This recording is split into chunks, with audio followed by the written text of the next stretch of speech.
Hi, welcome. We're talking about Halloween, the movie that made Jamie Lee Curtis famous 40 years ago in the role of Laurie Strode.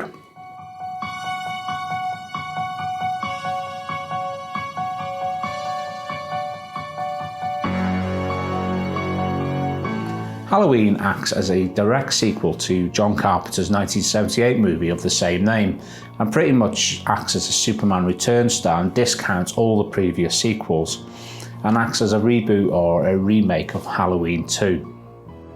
The movie opens following two British podcasters who specialise in real-life crimes, and they're looking to do a story on Michael Myers and Laurie Strode from the Halloween murders from 40 years previous.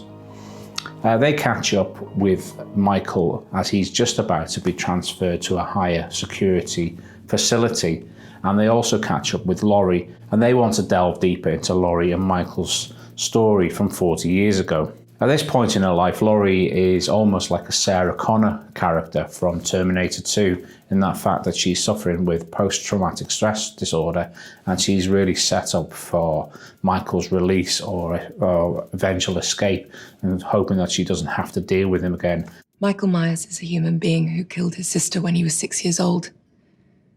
And he came after you. We just want to know why. We want a glimpse inside his mind. Michael Myers murdered 5 people. And he's a human being we need to understand. They're transferring him. Tomorrow, 7 o'clock. You know, he'll be locked away until the end of his days. That's the idea. This has obviously led to problems with her and her daughter's relationship, who's played by Judy Greer's, and also her granddaughter, Alison, who's played by Andy Matichak. The boogeyman, all this hiding, all this preparation, it was for nothing. It took priority over your family. It cost you your family. If the way I raised your mother means that she hates me, but that she's prepared for the horrors of this world, then I can live with that. The director of Halloween, surprisingly, is comedy director of Your Highness, David Gordon Green, and was co-written by the star of those movies, Danny McBride. You would have seen him in films such as Alien Covenant, and more recently in those spoofs of the sequel for Crocodile Dundee. The movie was produced by Miramax and the Blumhouse production company, which is responsible for films such as the Insidious franchise and things like The Purge. It was produced on a budget of around about $10 to $15 million, and at the moment the box office stands at $110 million, so it does really well for a low budget horror. I've got to say I was really excited when I seen the trailer for the movie, and the prospect of Jamie Lee Curtis returning 40 years later to a sequel that acted as a direct sequel to the original movie was really exciting.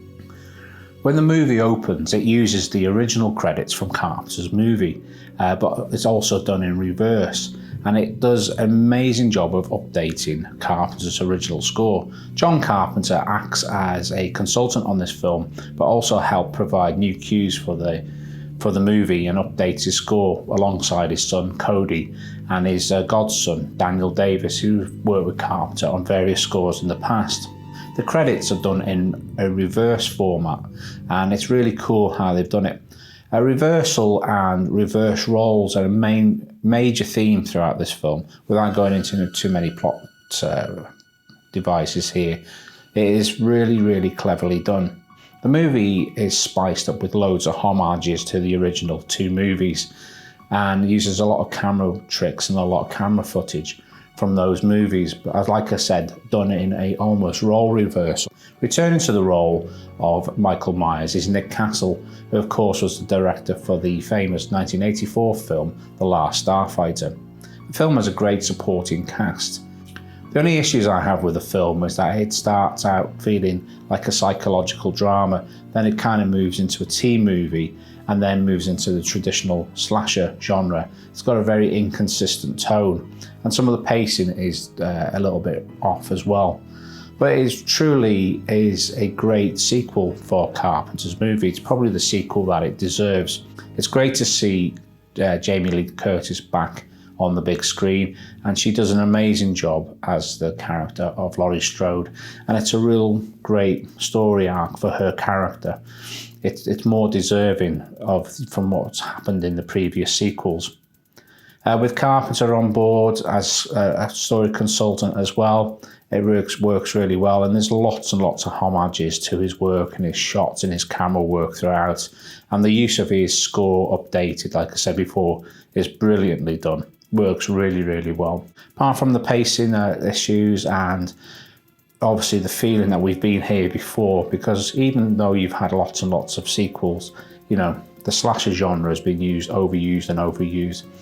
And also, I suppose, for anybody that hasn't seen the original Halloween, there's lots of exposition that tells you what happened in the past and how things have moved on, and gives you lots of backstory. So technically you don't really need to have seen the original Halloween at all, but I think it would be a tragedy if you didn't revisit it or see the movie for the first time before or after you've watched this movie.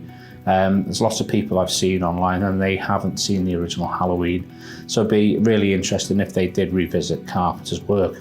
It was re-released in a 4K presentation in the cinema for its anniversary a few weeks ago, and it will be coming out on 4K, so it'd be a good time to have an excuse to go out and buy it. Speaking of Carpenter's work, there's going to be a rerun, 4K releases coming out in the next couple of months, and those are going to have a limited re-release across the country. So The Fog, Escape from New York, Prince of Darkness, and They Live are all getting limited 4K releases up and down the country. Really great thing. If you haven't seen those movies on the big screen, great opportunity, very exciting. I'm particularly looking forward to going to see The Fog. I'm going to see it on Halloween, so that'll be really interesting. So just to summarise, this is a great catch-up with the characters from Halloween. It really works as a sequel, and it's fantastically produced. It isn't a perfect film. There are, like I said, there are some issues with pacing and the tone, but role reversal and reversal is a big theme throughout the movie.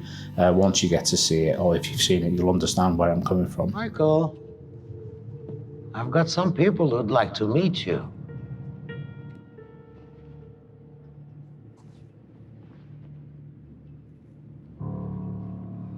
I borrowed something from a friend at the Attorney General's office, Michael.